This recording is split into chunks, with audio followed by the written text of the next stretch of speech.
Hey everybody, Michael Hoover, East Coast Regional Sales Manager for DRV Luxury Suites. I am standing inside of the Santa Fe floor plan, and I wanted to take this time to kind of show you something that I love about this unit.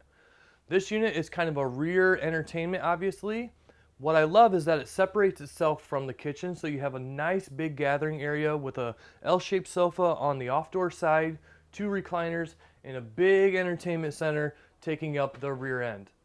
Now if we can, I'll show you the kitchen.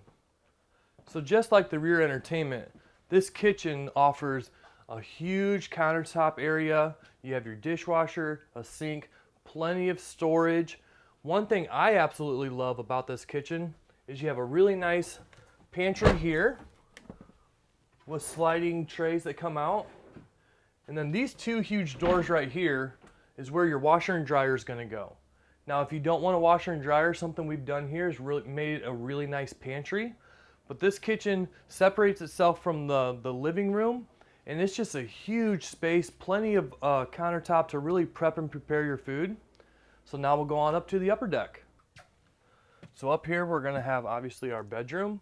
This vanity slide right here pushes out 10 inches to give you these nice 8 deep drawers right here. And we're going to walk on through and come up here to our master bath. So in the master bath, obviously there's plenty of space in here, but on this side you're going to have a dual vanity. If you wanted 1 sink, we could also do that configuration as well. Again, plenty of linen storage. Working your way into the cedar lined closet up here. To walk in, it kind of goes back here. You got drawers off to the side. Coming around this way, we got our big 1-piece shower right here. This is a new 1-piece shower we have, some nice wavy texture as well. Your macerator toilet as standard. So thanks for taking the tour of the Santa Fe floor plan that we offer. If you have any other questions, go to drvsuites.com.